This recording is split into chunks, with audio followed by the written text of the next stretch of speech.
Elliot, give me verse 1 in the Message translation. I love the way the Message does this. So, if you're serious about living this new resurrection life with Christ, act like it. Now, I'd like to say, act like it's true. How about that? If you say act like it, it's not really an act where you're pretending, but you're just acting as though what he says is really true. Act as though it's true. Because guess what? It is true. Act as though it's true. Act like it. This life that we have, that we share with Christ. Pursue the things over which Christ presides. Okay? Don't shuffle along, eyes to the ground, absorbed with the things right in front of you. Look up. Listen to this. Look up. Be alert to what's going on around Christ. That's where the action is. See things from His perspective. Now, He means in the sense we've been reading about. You know, the truth of it is, we live in this world, and we have to do things in this world, and we conduct business and interact with people and have all the things that we do in this world. But, you know, that's not really the focus of where our attention is. That's not really the thing that's going to be the thing that ever satisfies us. And God never meant it to be the thing that satisfies us. We're supposed to lift. He tells us to do this. Look up and think about and consider the fact that your life, the source of your life, is from Jesus. Look and be alert. Look up and be alert to what's going on around Christ. That's where the action is. See things. Listen. See things from His perspective. Now, do you think you'd see things different if you'd see things from His perspective? It's possible, isn't it? You think it's possible that He looks at things in a different way than we look at things? Well, yeah, I think so. See, from a human perspective, we look at problems and we look at obstacles and they seem insurmountable. They seem things we can't deal with them. But I guarantee you, God's not looking around at things going on this earth and saying, wow, I don't know what to do about that. See things from His perspective. That's what He's saying here. And when we look at other people that we interact with, do you suppose that God might see people with a different perspective than we see people with? I think He does. And I think if we deal with people from His perspective, it'll change the way we interact with people. You know, God lives in a place called heaven. We live on a place called earth. But He's connected us to that place called heaven. Now, we know, and it's part of our basic theology, that when our life is finished on this earth, when our bodies are no longer inhabitable by our spirits, Paul says it this way, to be absent from the body is to be present with the Lord. And we know we're all destined to be in that place called heaven. And sometimes we present the Christian life to people that way. You need to get saved. You need to get right with God. You need to receive Jesus as your Savior so you can die and go to heaven. But listen to this carefully. Did you notice, look around, did you notice we're all sitting here? We're all Christians. We all have Jesus as our Savior, but we're not there yet. We're here. Now, don't you think if He wanted us there, He could get us there? Don't you think if He wanted us in heaven right now, He'd just knock us over dead and we'd all go to heaven? Why are we here? Well, you know why? You know why we're here? He's got a bigger plan in mind than just getting you from here to there. He's got a bigger perspective than just getting you from here to there, although that's going to be true. When the time's right, don't get in a hurry. Don't be in a hurry. You need to be here. And listen, here's why you need to be here. His plan includes getting you from here to there, but His plan is bigger than that. He wants to have what's happening there happening here.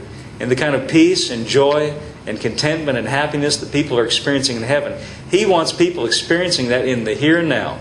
And it comes from lifting up our attention, lifting up our eyes from this under the sun life. See, even people that are not Christians, they can be touched by heaven when you react to them and deal with them and look at them the way God sees them. He wants you to have that kind of, you know, in the Lord's Prayer, you know, Jesus taught the disciples to pray, and it says, part of the Lord's Prayer says, pray, our Father which art in heaven, hallowed be thy name. And one part of the prayer says, thy kingdom come, thy will be done on earth as it is in heaven. He tells us to even pray what's going on in heaven, happen here. On earth as it is in heaven. He wants us to have heaven on earth. Wow, that's pretty good, isn't it? Let me see here. See things from His perspective. Let's get one more here. Your old life is dead. Your new life, which is your real life, even though invisible to spectators, is with Christ in God. He is your life. sometimes I give this example, and I could probably think of some other ones if I spent enough time thinking about it. But when I drive home, when I come home from work, doing my farm work, it's usually late in the evening, or late in the afternoon at least. The sun's going down, and I'm hot and tired. I've been out for hours driving that silly tractor and doing all that dirty farm work. And I'm kind of tired and put out, and I want nothing else. Just go in the house, take a shower, and forget about it for a little while. But when I turn in the alley there to park the truck, sometimes, as it gets windy, sometimes the neighbors' trash cans blow from where they are out in the middle of the alley. And I remember one particular time pulling in there, and all those trash cans of my neighbors were there blowing up and down in the alley. And I thought, oh, that's the last thing I want to deal with right now, these trash cans. And here's the thought that ran through my mind. I've got a four-wheel drive pickup. I'd just like to put it in gear and just go park my truck and play like I didn't see any trash cans. And then when they come out the next day to put their trash away, they're going to have some flat trash cans. They can just fold them up one more time and throw them away. That's the thought that crossed my mind, because I was a little bit tired. And listen, but can you understand that that's not seeing things from his perspective? I had my eyes to the ground, living in a carnal way with carnal thoughts going through my mind, flesh and blood, ordinary human thoughts. But, down on the inside of me, in my heart, I had another thought. Now, see, that's the thought that was going through this mind. But in my heart, where my spirit is, in a very subtle way that I could have ignored if I wanted to, in my conscience, I could have ignored it. But in my conscience, I thought to myself, that's not really what Jesus would do. And then once I thought that, I thought, no, that's not what Jesus would do at all. If he was driving the truck, he wouldn't put it in four-wheel drive and run over the neighbor's trash can. And then as I considered it for a moment, I thought, well, if Jesus were here, what he would do, I've got perfect examples in the Bible. When the disciples came into the Last Supper, their feet were dirty. He got a wash basin, and he took off his outer garments, and he got out on the floor. I bet he didn't feel like doing that. He's getting ready to be crucified. He could have said, look, guys, don't you understand? I'm about to get crucified here, and here you come in here with dirty feet. No, he got down and washed their feet. He served them. That's the Spirit of Christ.